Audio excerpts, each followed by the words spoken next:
Hello friends, आपका स्वागत है मेरे नए चैनल चार्ट लॉजिक 24/7 में। और मैं हूं आपका दोस्त अक्षय गुप्ता। आज हम बात करने वाले हैं एक छोटे लेकिन पावरफुल टेक्सटाइल स्टॉक की, विंसम टेक्सटाइल। क्या ये फ्यूचर में मल्टीबैगर बन सकता है या फिर ये सिर्फ एक पंप एंड डंप स्टॉक है? इस वीडियो में मैं आपको दूंगा कंप्लीट फंडामेंटल और टेक्निकल एनालिसिस बिना किसी हाइप के, सिर्फ फैक्ट के साथ।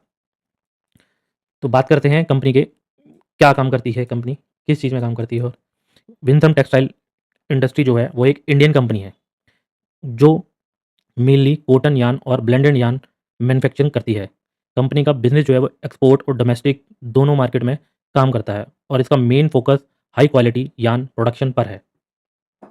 तो इसका एक बार फंडामेंटल देख लेते हैं क्या है, एनालाइज़ कर लेते हैं। मार्केट की जो कैप है वो 168 करोड़ की है और करंट प्राइस जो इसका चल रहा है वो अभी 85 चल रहा है। इसका जो 1 ईयर हाई है 122 का और 1 ईयर जो लो है 80 रुपीज़ का। जो अभी चल रहा है ये 85 रुपीज़, मतलब अपने 1 ईयर लो के आसपास ही चल रहा है। और इसका मेन चीज़ देखिए, इसका जो स्टॉक पी है वो 6.49 का है और इंडस्ट्री पीस देखेंगे तो 20.4 का। तो मतलब इसके अंदर अभी 50% से ज़्यादा की ग्रोथ है इस स्टॉक में। इसकी बुक वैल्यू देखिए 160 और अभी क्या चल रहा है 85। और इसका इंट्रिंसिक वैल्यू देखेंगे तो 175 रुपीज़। और इसका ग्राम नंबर देखेंगे तो 217। 50% का 70 से 80% की ग्रोथ अभी स्टॉक के अंदर है। जिसको नहीं पता ग्राम नंबर क्या होता है तो वो कमेंट बॉक्स में लिखें ग्राम नंबर, हम उस पर भी एक वीडियो पूरी डिटेल्स में बनाएंगे। और बाकी इस पर डेप्ट कुछ भी नहीं है, 0.80 कुछ भी नहीं होता, प्लेज कुछ नहीं है। प्रमोटिंग होल्डिंग बहुत अच्छी है और इंक्रीज़ भी हो रही है हर साल, वो मैं आपको अभी आगे दिखाता हूँ। फेस वैल्यू 10 रुपये की बहुत अच्छी फेस वैल्यू है। और आर ओ सी ही और आर ओ ही भी बहुत बढ़िया है, 14.6 और 9.71। तो बाकी हम इसकी आगे बात कर लेते हैं। इसका रिजल्ट भी ईयर लाइफ भी है।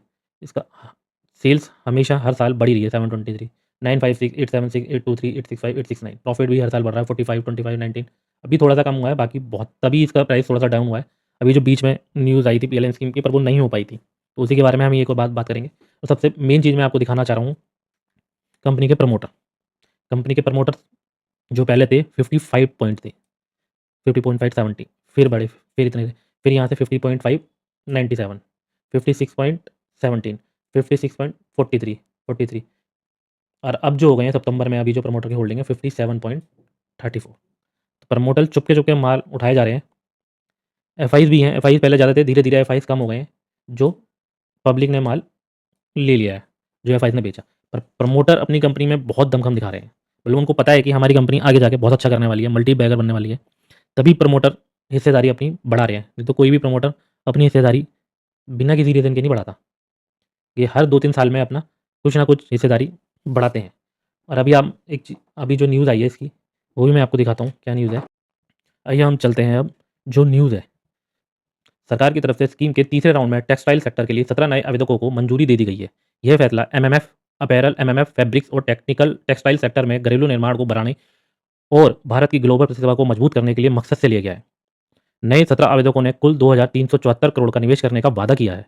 इस परियोजनाओं से आने वाले वर्षों में अनुमति बिक्री 12,893 करोड़ से अधिक होने की उम्मीद है और इसके चलते करीब 22,640 नौकरियां बनाने की संभावना है। पीएलए स्कीम को 24 सितंबर 2021 को शुरू किया गया था और इसके लिए कुल बजट 10,683 करोड़ मंजूर किया गया था। 2021 में शुरू किया गया था। अब ये तीसरा राउंड है, तीसरे राउंड में 17 नए आवेदकों को और मंजूरी दे दी गई है, जिनका जो बजट है 2,374 करोड़ तक का निवेश करने का वादा किया है सरकार ने। पहले 2 राउंड में पहले ही 74 कंपनियों को मंजूरी मिल चुकी है। हाल ही में स्कीम में कुछ महत्वपूर्ण संशोधन भी किए गए हैं ताकि और अधिक कंपनियों को लाभ मिल सके। आवेदन करने के लिए जो पोर्टल पीएलए स्कीम का है, ये 31 दिसंबर 2025 तक खुला हुआ है, 2025 तक। और ये सरकार का बहुत बड़ा कदम है टेक्सटाइल टेक्सटाइल इंडस्ट्री में निवेश बढ़ाने के लिए, उत्पादन बढ़ाने के लिए और रोजगार को भी बढ़ाने के लिए भी बहुत बड़ा कदम है ये। तो कुल मिला के कंपनी आने वाले टाइम में बहुत अच्छा करने वाली है। और मैं इसको अब चार्ट के माध्यम से भी आपको बताता हूँ। ये जो कंपनी है, थोड़ी-सी जैसे ही ऊपर जाती है तो कुछ लोग जो होते हैं रिटेल वाले, तो थोड़ा-सा माल बेचना शुरू कर देते हैं और नीचे आते ही प्रमोटर माल उठाना शुरू कर देते हैं। धीरे-धीरे, धीरे-धीरे करके चलता है और थोड़े दिन साइडवेज़ रहता है, फिर एक जंप मारता है। ये जैसे जंप मारी है, मैं आपको दिखाता हूँ। ये आता है एक, ये ऐसे जंप आती है, ये आती है ऐसे जंप। धीरे-धीरे, धीरे-धीरे इसमें जंप आती रहती है। अभी क्या चल रहा है, ये कंसोलिडेट ज़ोन में चल रहा है साइडवेज़। और अभी 200 मूविंग एवरेज के नीचे है। जब भी ये अपना कंसोलिडेशन ब्रेक करता है और 200 मूविंग एवरेज के ऊपर जाता है, इसके लिए बहुत अच्छे चांसेस हैं इसको बाय करने के लिए। बहुत अच्छे रिटर्न दे सकता है ये। चार्ट भी बढ़िया ही है, ठीक चल रहा है अभी इसका चार्ट।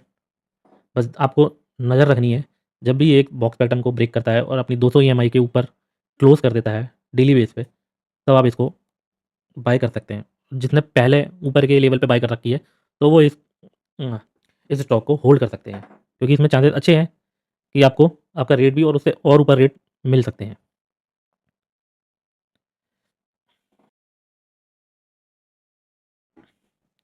अब बात करते हैं इसके रिस्क एंड नेगेटिव पॉइंट की। टेक्सटाइल सेक्टर एक साइक्लिकल होता है, यानी इसका परफॉर्मेंस ग्लोबल ग्लोबल डिमांड पर होता है। कंपनी का साइज़ छोटा है, इसलिए वोलेटाइल ज़्यादा रहता है, एकदम से नीचे, एकदम से ऊपर, जैसे मैंने आपको बताया है अभी ये। इसमें एकदम से स्पाइक आते हैं। बाकी ओवरऑल देखा जाए तो विंसम टेक्सटाइल एक कम रिस्क वाला और हाई रिवार्ड वाला स्टॉक है।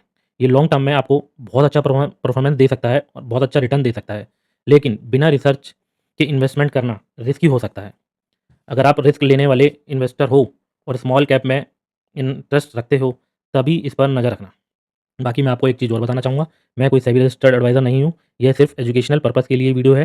किसी भी स्टॉक में इन्वेस्टमेंट करने से पहले अपनी रिसर्च खुद करें या फाइनेंशियल एडवाइज़र से सलाह लें। तो चलते हैं, तो मिलते हैं नेक्स्ट वीडियो में, किसी और स्टॉक पे डिटेल एनालाइज़ करेंगे। और अगर आप चाहते हो कि हम किसी और स्टॉक पे आपकी किसी स्टॉक में होल्डिंग हो या आप किसी स्टॉक पे डिटेल एनालाइज़ करवाना चाहते हो हमसे, तो आप कमेंट में लिख सकते हैं उस स्टॉक का नाम। जिसके कमेंट ज़्यादा होंगे जिस स्टॉक के, तो हम उस स्टॉक पे पूरी डिटेल एनालाइज़ करेंगे। पूरी वीडियो, चार्ट और फंडामेंटल दोनों के साथ, टेक्निकल फंडामेंटल हम आपके लिए वीडियो बनाएँगे। उसको आप देख सकते हो, उससे अच्छा रिटर्न ले सकते हो। लास्ट में एक बात और कहना चाहूँगा, अगर आपको हमारी वीडियो पसंद आई है और आपको इससे कुछ हेल्प मिली है, तो प्लीज़ लाइक कीजिएगा, सब्सक्राइब कीजिएगा। ये हमारा नया चैनल है, नई पहली दूसरी वीडियो है, तो आपकी हेल्प की हमें बहुत ज़रूरत है।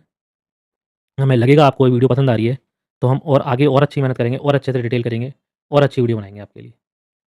तो please, thanks. Thanks for all.